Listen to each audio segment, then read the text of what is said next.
इस वीडियो में कक्षा 10वीं के विद्यार्थियों को क्वेश्चन टैग बताने वाला हूं। तो चलो मैं आपको दिखाता हूं क्वेश्चन टैग से कैसे प्रश्न आते हैं। ठीक है, क्वेश्चन टैग बहुत सरल होता है।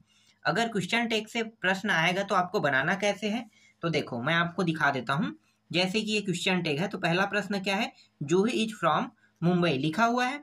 ठीक है, तो इसे अभी ये क्वेश्चन टैग में नहीं है, लेकिन इसे बनाने के लिए क्वेश्चन टैग में। तो हम क्या करेंगे, क्वेश्चन टैग जब बनाएंगे तो ये पूरा का पूरा लाइन हम लिखेंगे पहले। ठीक है, हर बार ऐसे ही करना है आपको। क्वेश्चन टैग जब भी बनाने के लिए आएगा ना, तो आपको ऐसे ही करना है। जैसे कि यहाँ पे है जूही, ठीक है, इज पूरा लिखो, उत्तर में फ्रॉम मुंबई। इसके बाद क्या करेंगे, ये जो इज है ना, यहाँ पे इस तरह से एक विराम लगाएंगे। ठीक है, अल्प विराम। हर प्रश्न में ऐसे ही करना है आपको, अल्प विराम लगाना है। इसके बाद ये देखो, ये क्या है, इज है। ठीक है, इस इज का उपयोग करेंगे। इज आ गया, इज के बाद नॉट, तो उसे हम इजंट बोलते हैं। ठीक है, एन टी लग जाता है ना, इस तरह से एन टी, तो क्या हो जाता है, इसे इजंट बोलते हैं, एन टी।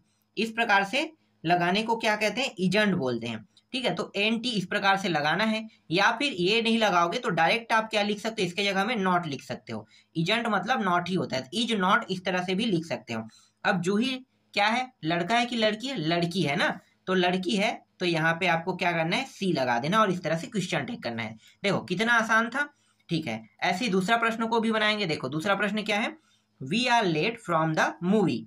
पूरा का पूरा पहले उतार लो, we are late for the movie.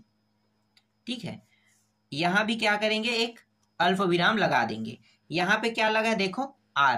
Tense में यही चीज मैंने आपको पढ़ाया था ना, कि do, does, are, have, has, did, सब क्या है, ये सब चीज का उपयोग करके प्रश्न को पूर्ण किया जाता है। ठीक है, तो ये चीज मैंने बताया था। तो इन्हीं चीजों को क्या करेंगे, बाहर निकालेंगे। तो यहाँ पे आर को बाहर निकाल देते हैं, तो आर नॉट या अरंड भी बोलते हैं। ठीक है, तो आर नॉट लिख लेता हूं मैं। ठीक है, आर नॉट। आर नॉट के बाद क्या करेंगे, यहाँ पे क्या लगा है, देखो यहाँ पे लगा है वी है। तो वी जो है, ये कोई लड़का और लड़की को नहीं दर्शाया, तो वी को जैसे का तैसा लिखना है। ठीक है, आगे में क्या है, वी है, तो ये रहा वी, और इस तरह से क्वेश्चन टैग लगा देना है। ये क्या बन गया, क्वेश्चन टैग वाला प्रश्न बन गया।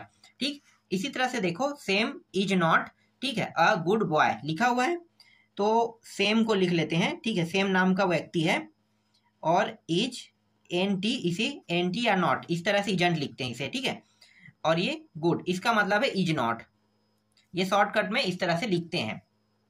बाकी नॉट भी हम इसके जगह में लिख सकते हैं। यहां भी क्या करेंगे, इस तरह से अल्प विराम लगाएंगे। यहाँ पे क्या लगा है भाई, इज, ये रहा इज। और यहाँ पे देखो पहले से इजंट लगा हुआ है, तो नॉट को इस बार नहीं लिखेंगे। ठीक है, क्यों नहीं लिखेंगे, क्योंकि यहाँ पे पहले से ये लगा है। लगा रहता है तो हमें लिखना नहीं पड़ेगा। ठीक है, नहीं रहता ना ये, तो यहाँ पे इजंट को लिखते। ठीक है, एंटी डालते यहाँ पे। और इसके बाद क्या है, ये सेम है। सेम लड़का है कि लड़की है, लड़का है। ठीक है, लड़का है, इसलिए यहाँ पे ही का प्रयोग करेंगे। बहुत आसान था। चलो नेक्स्ट देखो, I was wrong about this. ये पूरा का पूरा लिख लेंगे। ठीक है, मैं लिख लेता हूं, I was wrong about this, इस तरह से पूरा लिख लेंगे। फिर यहाँ पे क्या करेंगे, एक अल्प विराम लगा देंगे। यहाँ पे क्या लगा है, देखो वास ना, तो वास को यहाँ पे क्या, यहाँ पे नॉट है, नहीं है ना, तो यहाँ पे एन टी इस तरह से शॉर्टकट में लिख देते हैं, वास नॉट हो गया। ये क्या है, आई।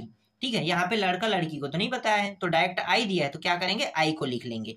ठीक है, ये आई, और इस तरह से प्रश्नवाचक चिन्ह लगा देंगे। ठीक है, इसी तरह से इसको भी बना लेते हैं। तो यहाँ पे इसे पूरा लिखते हैं, the girl is playing the piano.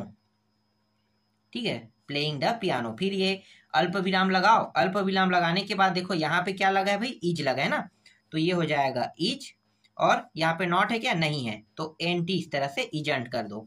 ठीक है, इज नॉट। और यहाँ पे गर्ल की बात किया है, तो गर्ल क्या है, लड़की है ना, तो लड़की है, तो एस एच सी। ठीक है, तो इस तरह से सी आपको लिख देना है। तो जो मैंने अभी आपको समझाया, आपको समझ में आ गया होगा। ठीक है, क्वेश्चन टैग के प्रश्नों को ऐसे ही बनाना है। ये डू एस डायरेक्टेड का टॉपिक है। ठीक है, बहुत आसान टॉपिक है।